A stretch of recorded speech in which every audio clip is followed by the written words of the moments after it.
Oh look, a new Kingdom Hearts trailer. What do we got this time? Oh, Dream Drop Distance HD, cryptic dialogue over what might as well be a still image, and then some... Oh no.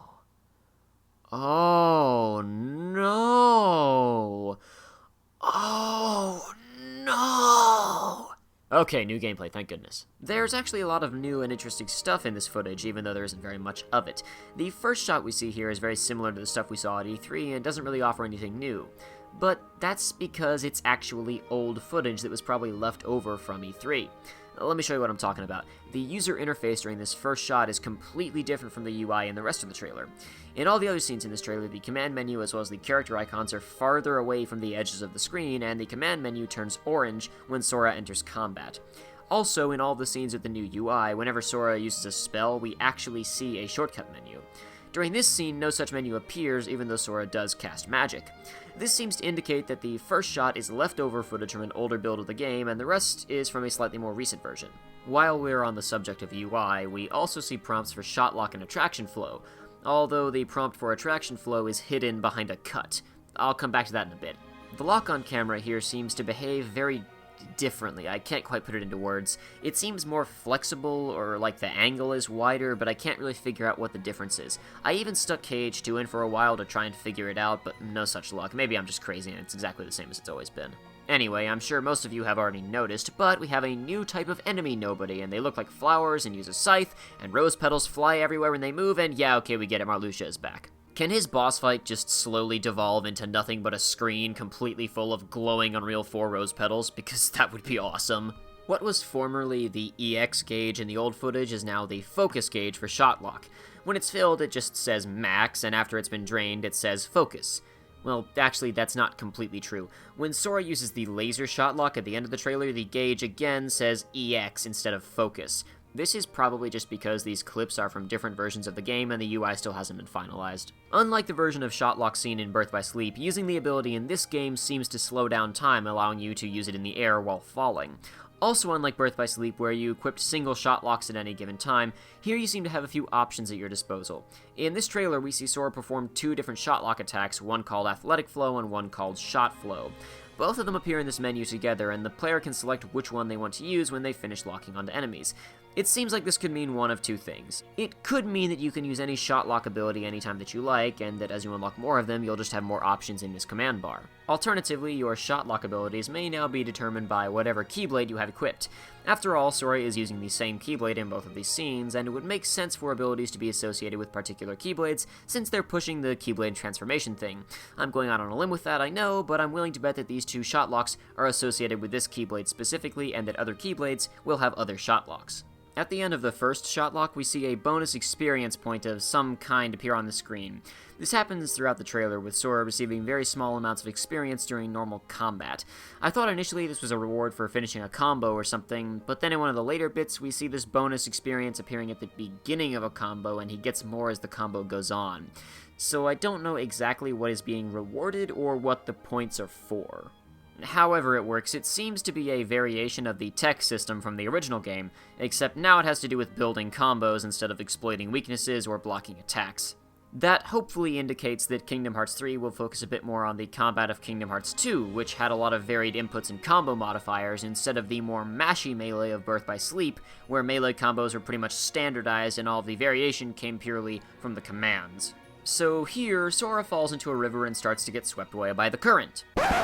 Wait, what? Stage hazards? In a post-KH1 Kingdom Hearts game? What? We see a chest here when Sora is getting pushed along by the river. I didn't notice it at first, and even after I noticed it, I felt like it looked more subdued and much less video gamey than the chests in Kingdom Hearts 2 and onward. I like that it feels more subdued, and it kinda makes me wish they'd go back to the Kingdom Hearts 1 chests, but whatever.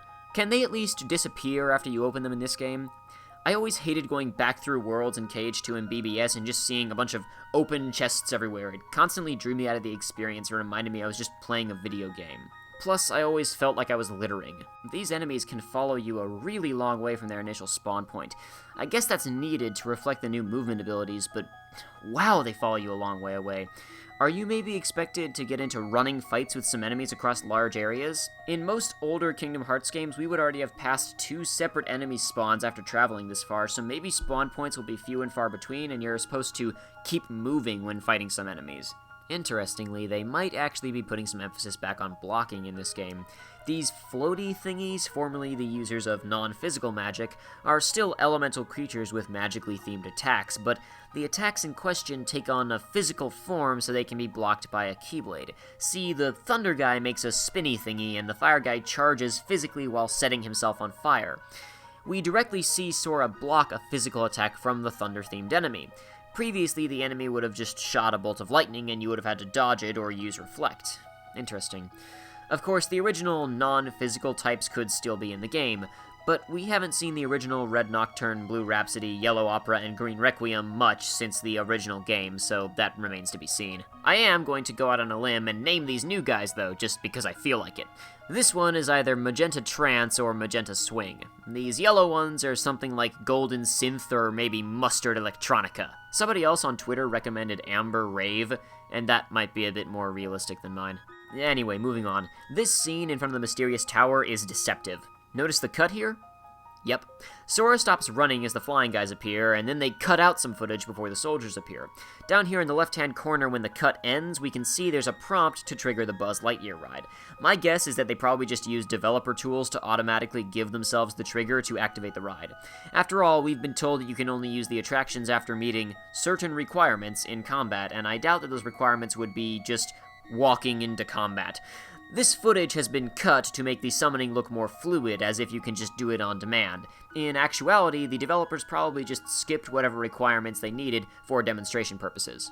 Well, either way, we have now seen what the prompt for attraction flow will look like, and it seems like it'll either cost 99 of something, or maybe it'll last for 99 seconds? We can only guess at what this means. If it does cost 99 of something, maybe that's what the green points we see Sora getting during combos count towards. Maybe you need to stock up on these green experience points, and when you get enough, you can then spend them on an attraction flow ability. I'm guessing about this without any real evidence, of course. As of right now, we still have no confirmed details as to what those certain requirements could be. It does look like there could be some kind of stagger or knockdown system in this game. Sora keeps knocking people over in this footage, like, constantly. The Buzz Lightyear ride launches enemies into the air and gives bonus points if you hit them in that state, and the arrow spell seems to leave enemies knocked over and lying on the ground, if only for a few seconds. It could be that the arrow spell, and maybe some other abilities, can let you stagger and slow down opponents, or maybe you can even deal extra damage by hitting an enemy while they're still down. And that's basically all there is to discuss in this trailer. Honestly, it's pretty substantial considering its length.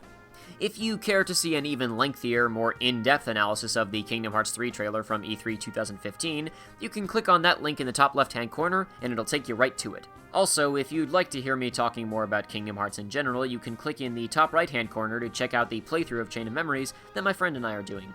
It's a filler-reduced playthrough, meaning we've cut basically all of the grinding, standard encounters, and other tedious stuff.